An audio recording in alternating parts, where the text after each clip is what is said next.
ಲಕ್ಷ್ಮೀನಾರಾಯಣ ಸ್ವರೂಪಾಯ ವಧು ವರಾಯ ಅಂತ ಪೂಜೆ ಮಾಡ್ತೀವಿ. ಯಾವಾಗ? ಮದುವೆ ದಿವಸ ಮಾತ್ರ. ಆಗ 1 ವರ್ಷದೊಳಗಡೆ ಮಾಡಿದ್ರೆ ಆ ದಾನದ ಫಲ ಆ ಪಾವನಿಗೂ ಹೋಗುತ್ತೆ. ಯಾರಿಗೆ? ತಾತ ಅಜ್ಜಿಗೂ ಹೋಗುತ್ತೆ. ಅದು ದಾನ ಫಲ ಬರುತ್ತೆ. ಇಲ್ಲ ಅಂತ ಸುಮ್ಮನೆ ಏನೋ ಅಪಾತ ದಾನ ಆಗುತ್ತೆ. ಅದು ಪಾತ ಸರಿ ಹೋಗಲ್ಲ. ಮಾವಳ ಪಾಪ ಎಲ್ಲ ಮಾಡಿಕೊಂಡು ನಾ ಪಾಪ ಮಾಡಿದ್ದೀನಿ, ದೇವ್ರ ಹತ್ರ ಕ್ಷಮೆ ಕೇಳಿದ್ರೆ ಖಂಡಿತ ಮತ್ತೆ ಪಾಪ ಮಾಡಬಾರ್ದು. ಮತ್ತದೇ ಪಾಪ ಮಾಡ್ತಾ ಬಂದರೆ ಇನ್ನೊಂದು ದಿವಸ ತೊಂದರೆ ಆಗೋದು ಯಾರಿಗೆ?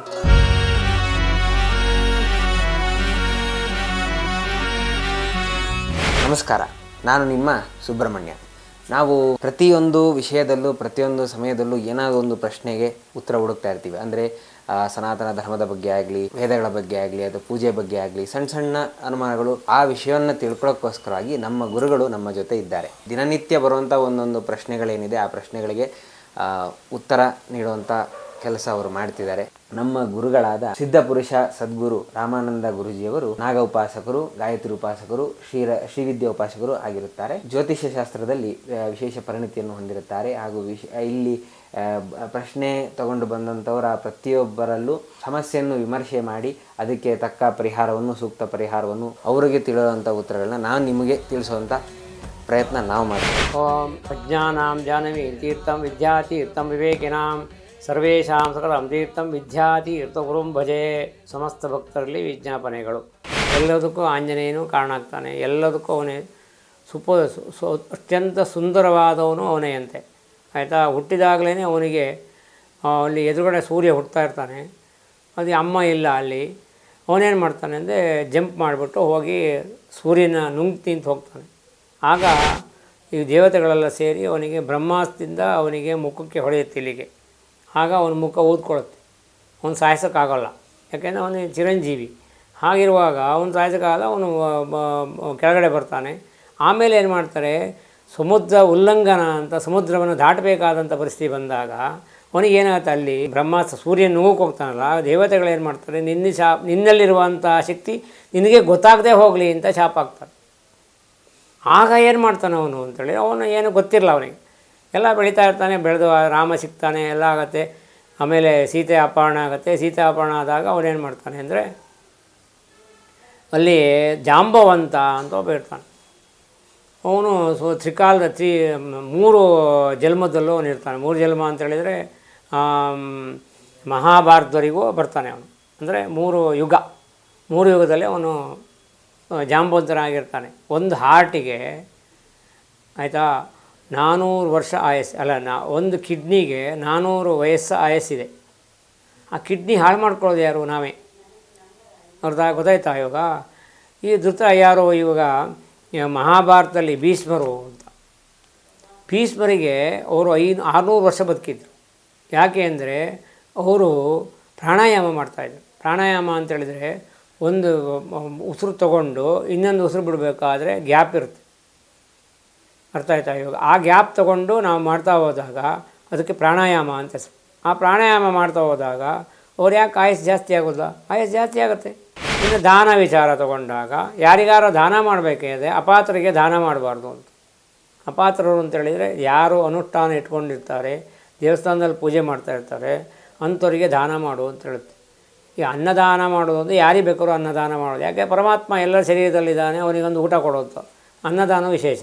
ಇನ್ನೊಂದು ಏನಾಗುತ್ತೆ, ಮದುವೆ ಅಂತ ತಗೊಂಡಾಗ ಲಕ್ಷ್ಮೀನಾರಾಯಣ ಸ್ವರೂಪಾಯ ವಧು ವರಾಯ ಅಂತ ಪೂಜೆ ಮಾಡ್ತೀವಿ. ಯಾವಾಗ? ಮದುವೆ ದಿವಸ ಮಾತ್ರ. ಅವತ್ತು ಅವ್ರನ್ನ ಅಳಿಯನಿಗೆ ಮತ್ತು ಮಗಳಿಗೆ ಪೂಜೆ ಮಾಡೋದು ಅಪ್ಪ ಅಮ್ಮ ಮಾತ್ರ. ನಮ್ಮಲ್ಲಿ ಏನು ಹೇಳುತ್ತೆ, ಬೇರೆ ಎಲ್ಲೂ ಆವತ್ತು ಗುರು ದೊಡ್ಡವರಿಗೆ ಯಾರು, ಚಿಕ್ಕವರಿಗೆ ಯಾರಿಗೆ ಪೂಜೆ ಮಾಡೋದು. ಅವತ್ತು ಮಾತ್ರ ಲಕ್ಷ್ಮೀನಾರಾಯಣ ಸ್ವರೂಪಾಯ ವಧು ವರಾಯ ಅಂತ ಪೂಜೆ ಮಾಡ್ತೇವೆ. ಅವತ್ತು ಮಾತ್ರ. ಯಾಕೆಂದರೆ ನಾನು ನನ್ನ ಮಗಳನ್ನು, ಸರಿಯಾದ ಮಗಳನ್ನು ನಿನಗೆ ದಾರೆ ಎರೆದು ಕೊಡ್ತಾಯಿದ್ದೀನಿ ಅಂತ ಅದು ವಾಗ್ದಾನ ಮಾಡೋದು. ವಾಗ್ದಾನ ಅಂತ ಹೇಳುತ್ತೆ. ಸೊ ಈ ವಾಗ್ದಾನ ಮಾಡಿದಾಗ ಅವತ್ತು ಅವರಿಗೆ ಅವರು ಲಕ್ಷ್ಮೀನಾರಾಯಣ ಸ್ವರೂಪವಾಗಿ ಇರ್ತಾರೆ ಅಂತ. ಆಗ ದಾನ ಮಾಡಿದಾಗ ಅದು ಕನ್ಯಾದಾನ ಅಂತ.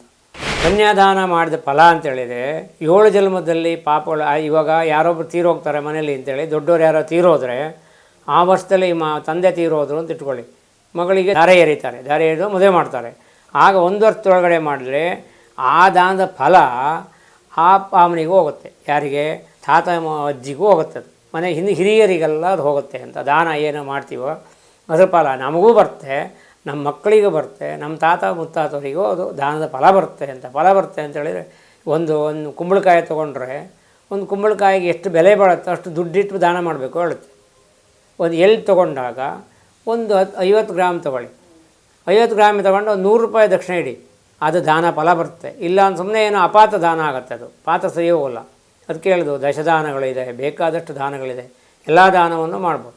ಭೂಮಿ ದಾನ ಮಾಡ್ತಾಯಿದ್ರು ಹಿಂದಿನ ಕಾಲದ ರಾಜರು ಮಹಾರಾಜರು. ಅವರೇನು ಮಾಡ್ತಾಯಿದ್ರು, ಇವ್ರನ್ನೆಲ್ಲ ಸಾಕ್ತಾಯಿದ್ರು, ಬ್ರಾಹ್ಮಣರನ್ನೆಲ್ಲ ಸಾಕ್ತಾಯಿದ್ರು, ಜ್ಯೋತಿಷಿಕರನ್ನು ಸಾಕ್ತಾಯಿದ್ರು, ಎಲ್ಲರನ್ನೂ ಸಾಕಿ ಇಟ್ಕೊಳ್ತಾಯಿದ್ರು. ಏನಾರು ಕಷ್ಟ ಬರುತ್ತೆ ಅಂತಾದರೆ, ನಮ್ಮ ಭೂಮಿಯಲ್ಲಿ ಏನಾರು ತೊಂದರೆ ಆಗುತ್ತೆ ಅಂತಾದರೆ ಅವರು ತಿಳ್ಕೊಂಡು ಅವರೇನು ಮಾಡ್ತಾಯಿದ್ರು, ಈ ಜ್ಯೋತಿಷಿಕರನ್ನು ಮತ್ತು ಬ್ರಾಹ್ಮಣರನ್ನ ಕರೆದುಬಿಟ್ಟು ಏನಾಗ್ತಾಯಿದೆ, ಮುಂದಿನ ಜನ್ಮ ಮುಂದಿನ ವರ್ಷ ಹೇಗಿದೆ ಅಂತ ತಿಳ್ಕೊಳ್ಳೋದು. ಪಂಚಾಂಗ ಬರೆದಾಗ ಆ ಪಂಚಾಂಗ ಬರೋಕ್ಕಿಂತ ಮೊದಲು ಅವ್ರನ್ನ ಕರೆದಲ್ಲೇ ಕೇಳಿ ಆ ಪಂಚಾಂಗ ಮಾಡಿ ಆದಮೇಲೆ ಅದಕ್ಕೆ ಯಾವ್ಯಾವ ಟೈಮಲ್ಲಿ ಏನೇನು ಪೂಜೆ ಮಾಡಬೇಕು ಅದು ಮಾಡ್ತಾಯಿದ್ರು, ಪುನಸ್ಕಾರ ಮಾಡ್ತಾರೆ. ಇವತ್ತು ಕೂಡ ಶೃಂಗೇರಿ ಹತ್ರ ಕಿಗ್ಗ ಅಂತ ಒಂದು ಊರಿದೆ, ಅಲ್ಲಿ ಮಳೆ ದೇವರು ಅಂತ ಕರೀತಾರೆ, ಋಷ್ಯಶೃಂಗರು ಅಂತ. ವಿಭಾಂಡಕ ಋಷಿಗಳ ಮಗ, ಅವರಿಗೆ ಋಷ್ಯಶೃಂಗರು ಅಂತ ಹೆಸರು. ಅಲ್ಲಿ ಶೃಂಗಗಿರಿ ಅಂತಿತ್ತು, ಅದಕ್ಕಿಂತ ಮೊದಲು ಋಷ್ಯಶೃಂಗಪುರ ಅಂತ ಹೆಸರು. ಅಲ್ಲಿ ಒಂದು ಇದು ನೆಮ್ಮಾರ್ ಅಂತ ಒಂದು ಊರಿದೆ, ಅಲ್ಲಿ ಲಕ್ಷ್ಮೀನಾರಾಯಣ ಅಂದರೆ ಶಿವ ಮತ್ತು ವಿಷ್ಣು ಸಾನ್ನಿಧ್ಯ ಇದೆ. ಅಲ್ಲಿ ಕೂಡಲ ಸಂಗಮ ಅಂತ ಅಲ್ಲೊಂದು ಸಂಗಮ ಇದೆ, ನಂದಿನಿ, ನಳಿನಿ ಮತ್ತು ತುಂಗಾ ನದಿಗೆ ಸೇರುತ್ತೆ, ಅದಕ್ಕೆ 3 ನದಿ ಸಂಗಮ ಅಂತ. ಅಲ್ಲೊಂದು ಶಿವ ಮತ್ತು ವಿಷ್ಣು ಸಂಬಂಧಪಟ್ಟಿದ್ದ ದೇವರು ಒಂದೇ ಗರ್ಭಗುಡಿಯಲ್ಲಿ ಇದೆ, ಅದು ವಿಶೇಷ. ಅಲ್ಲಿ ಹೋಗಿ ತುಂಗಾ ನದಿ ಸ್ನಾನ ಮಾಡಿದೆ, ತುಂಗಾ ಸ್ನಾನಂ ಗಂಗಾಪಾನಂ ಒಳ್ಳೆಯದು ಅಂತ. ಹಾಗೆಯೇ ಈ ದಾನ ಮಾಡುವ ವಿಚಾರದಲ್ಲೂ ಕೂಡ ಅದೇ. ಋಷ್ಯಶೃಂಗಪುರದಲ್ಲಿ ಇರುವಂಥ ಋಷ್ಯಶೃಂಗರು, ಅಲ್ಲಿ ಈಶ್ವರನ ದೇವಸ್ಥಾನ ಇದೆ, ಅಲ್ಲಿ ಗೌರ್ಮೆಂಟ್ ದೇವಸ್ಥಾನ, ಅಲ್ಲಿ ಪೂಜೆ ಆಗುತ್ತೆ. ಅಲ್ಲಿ ವಿಶೇಷವಾದ ಪೂಜೆ ಅಂತ ಹೇಳಿದರೆ, ಇವಾಗ ಆ ಕಡೆ ಧಾರವಾಡ, ಗುಲ್ಬರ್ಗ, ಆ ಕಡೆ ಬಳ್ಳಾರಿ ಕಡೆಯೆಲ್ಲ ಹೋದರೆ ಈ ವರ್ಷ ಮಳೆ ಬರಲಿಲ್ಲ ಅಂದರೆ ಅಲ್ಲಿ ಊರಿನವರೆಲ್ಲ ಸೇರಿ ಹೋಗಿ ಅಲ್ಲಿ ರುದ್ರಹೋಮ, ರುದ್ರಾಭಿಷೇಕ ಅಂತೆಲ್ಲ ಮಾಡ್ತಾರೆ. ಮಾಡಿದಾಗ ಆ ವರ್ಷ ಮಳೆ ಬಂದಿದ್ದುಂಟು. ಎಷ್ಟು ಬೇಕಾದ್ರೂ ಇದೆ ಆ ದಾರ. ಡಿ ಕೆ ಶಿವಕುಮಾರ್ ಒಂದು 2-3 ವರ್ಷ 3-4 ವರ್ಷ ಹಿಂದೆ ಒಂದು ಸರಿ ಕೃಷ್ಣ ಅವರು CM ಆಗಿದ್ದಾಗ ಡಿ ಕೆ ಶಿವಕುಮಾರ್ ಹೋಗಿ ಪೂಜೆ ಮಾಡಿದರು. ಅಲ್ಲಿ ಹೋದಾಗ ಆ ವರ್ಷ ಒಳ್ಳೆ ಮಳೆ ಆಗಿತ್ತು, ಈ ವರ್ಷ ಒಳ್ಳೆ ಮಳೆ ಆಗ್ತಾಯಿದೆ. ಕೆಲವರು ರಾಜನೇ ಸರಿ ಇಲ್ಲದಾಗ ಈ ಮನೆ ಜಮೀನು ಸರಿ ಹೋಗೋದು ಹೆಂಗೆ, ಮಳೆ ಬರೋಲ್ಲ. ಪಾಪ ಎಲ್ಲ ಮಾಡಿಕೊಂಡು ನಾ ಪಾಪ ಮಾಡಿದ್ದೀನಿ, ದೇವ್ರ ಹತ್ರ ಹೋಗಿ ಕ್ಷಮೆ ಕೇಳಿದ್ರು, ಖಂಡಿತ ಮತ್ತೆ ಪಾಪ ಮಾಡಬಾರ್ದು. ಮತ್ತದೇ ಪಾಪ ಮಾಡ್ತಾ ಬಂದರೆ ಇನ್ನೊಂದು ದಿವಸ ತೊಂದರೆ ಆಗೋದು ಯಾರಿಗೆ? ಹಿಂದೂ ಧರ್ಮ ಅಂತಿದೆಯಲ್ಲ, ಅದು ಎಲ್ಲೂ ಹೋಗಿಲ್ಲ, ಎಲ್ಲೂ ಹೋಗಲ್ಲ. ಇವತ್ತಲ್ಲ ನಾಳೆ ಇನ್ನೊಬ್ರು ಯಾರೊಬ್ಬರು ಶಂಕರಾಚಾರ್ಯ ಥರದವರು ಇನ್ನೊಬ್ರು ಬರ್ಬೋದು, ಅಥವಾ ಮಧ್ವಾಚಾರ್ಯರ ಥರ ಇನ್ನೊಬ್ರು ಬರ್ಬೋದು, ಅಥವಾ ರಾಮಾನುಜಾಚಾರ್ಯರು ಬರ್ಬೋದು, ಇನ್ನು ಬಸವಣ್ಣವ್ರ ಥರ ಬರ್ಬೋದು. ಇನ್ಯಾರು ತೋರಿಸ್ಕೊಡ್ತಾನೆ, ಇದು ಮಾಡೋ ನಿಂಗೆ ಒಳ್ಳೆಯದಾಗತ್ತೆ ಅಂತ. ಅದನ್ನು ನಾವು ಸಕ್ಸಸ್ ಆಗೋದಕ್ಕೆ ಮಾಡೋದು ಏನು? ಒಬ್ಬರನ್ನ ಫಾಲೋವರ್ಸು ಅಂತ ಹೇಳಿದ್ರೆ, ಆ ಫಾಲೋವರ್ಸನ್ನು ನಾವು ಹೋಗ್ತಾ ಬಂದಾಗ ಆ ಫಾಲೋವರ್ಸ್ ಜೊತೆಲೇ ಹೋಗಿ ಬಂದು ನಾವು ಸಕ್ಸಸ್ ಆಗ್ತೀವಲ್ವ. ಅದು ಹಿಂದೂ ಧರ್ಮ, ಅದಕ್ಕೆ ಹಿಂದೂ ಧರ್ಮ ಅಂತ ಹೆಸರು. ದಾನ ಅಂತ ತೊಗೊಂಡಾಗದೇ ನಾ ಪ್ರತಿಗ್ರಹ ಅಂತ, ದಾನ ಪ್ರತಿಗ್ರಹ ಅಂತ. ನಾವು ದಾನ ತೊಗೊಂಡ್ಮೇಲೆ, ಒಬ್ಬರಿಗೆ ದಾನ ಕೊಟ್ಟ ಮೇಲೆ ಅವ್ರು ಜಪ ಮಾಡ್ತಾರೆ, ಅಥವಾ ಪರಿಹಾರ ಮಾಡ್ಕೊಳ್ತಾರೆ. ನೀವು ಇವಾಗ ದಾನ ತೊಗೊಂಡ್ರೆ ನಿಮ್ಮ ಹತ್ರ ಜಪ ಮಾಡೋ ಶಕ್ತಿ ಇದೆಯಾ ಒಟ್ಟು ನೋಡಬೇಕು. ಜಪ ಮಾಡ್ತೀರಾ, ಖಂಡಿತ ದಾನ ತೊಗೊಂಡ್ರೆ ಪ್ರತಿಫಲ ಬರುತ್ತೆ. ಇಲ್ಲಾಂದರೆ ಅಪಾತ ದಾನ ಆಗುತ್ತೆ, ಯಾರ್ಯಾರಿಗೋ ದಾನ ಕೊಟ್ಟರೆ ಅದು ಪ್ರಿಯರು ಆಗೋಲ್ಲ ಅಂತ ಲೆಕ್ಕ. ಸೊ ಇದು ವಿಶೇಷ ಅಂದರೆ ಅದೇ, ನಾವು ದಾನ ಮಾಡಬೇಕಾದ್ರೆ ಏನು ಮಾಡಿ ದಾನ ಅಂತ. ಇನ್ನು ಕೆಲವುದೆಲ್ಲ ಇದೆ, ಅದೆಲ್ಲ ಹೇಳಿ ಎಲ್ಲ ಇನ್ನೊಬ್ರಿಗೆ ನೋವಾಗುತ್ತೆ ವಿನೋ ನಾವು ಅದು ಹೇಳಿ ಪ್ರಯೋಜನ ಇಲ್ಲ. ಅದಕ್ಕೋಸ್ಕರ ನಾವು ಎಷ್ಟು ಬೇಕೋ ಅಷ್ಟು ಮಾತ್ರ ನಾವು ಈ ಥರ ರೂಟಲ್ಲಿ ಹೋಗೋಣ ಅಂತ ತೋರಿಸ್ಕೊಡ್ತೀನಿ. ಖಂಡಿತ ಮಾಡಿ ಸಕ್ಸಸ್ ಆಗುತ್ತೆ. ಅನಂತಂ ವಾಸುಕಿಂ ಶೇಷಂ ಪದ್ಮನಾಭಂಚ ಕಂಬಲಂ ಶಂಖಪಾಲಂ ಧಾರ್ತರಾಟಂ ತಕ್ಷಕಂ ಕಾಲೀಯಂ ತಥಾ ಏತಾನಿ ನವನಾಮಾನಿ ನಾಗಾನಾಂಚ ಮಹಾತ್ಮನ ಸಾಯಂಕಾಲೇ ಪಠೇನ್ನಿತ್ಯಂ ಪ್ರಾತಃ ಕಾಲೇ ವಿಶೇಷತಃ ತಸ್ಮೈ ವಿಷಭಯಂ ನಾಸ್ತಿ ಸರ್ವತ್ರ ವಿಜಯೀ ಭವೇತ್ ಸಂತಾನಂ ಪ್ರಾಪ್ತತೆ ನ್ಯೂನಂ ಸಂತಾನಂಚ ಚ ರಕ್ಷಕಾಃ ಸರ್ವಾಬಾಧ ವಿನಿರ್ಮುಕ್ತ ಸರ್ವತ್ರ ವಿಜಯೀ ಭವೇತ್ ಸರ್ಪದರ್ಶನಕಾಲೇ ಚ ಪೂಜಾಕಾಲೇ ಯ ಪಠೇತ್ ತಸ್ಯ ವಿಷಭಯಂ ನಾಸ್ತಿ ಸರ್ವತ್ರ ವಿಜಯೀ ಭವೇತ್. ವೀಕ್ಷಕರೇ, ಇದಾಗಿತ್ತು ಇಂದಿನ ವಿಷಯ. ಮುಂದಿನ ಸಂಚಿಕೆಯಲ್ಲಿ ಇನ್ನೂ ಮಹತ್ತರವಾದಂಥ ಒಂದು ಪ್ರಶ್ನೆಯೊಂದಿಗೆ ನಮ್ಮ ಗುರುಗಳ ಜೊತೆ ನಿಮಗೆ ಭೇಟಿ ಮಾಡಿಸುತ್ತೇನೆ. ಹಾಗೆ ನಮ್ಮ ಚಾನಲ್ ಆದ ಶ್ರೀ ವಿದ್ಯಾ ಚಾನಲ್ಗೆ ಲೈಕ್ ಮಾಡಿ, ಸಬ್ಸ್ಕ್ರೈಬ್ ಮಾಡಿ, ಶೇರ್ ಮಾಡಿ. ಹಾಗೆ ನಿಮ್ಮ ಅಭಿಪ್ರಾಯವನ್ನು ಕಮೆಂಟಲ್ಲಿ ತಿಳಿಸಿ.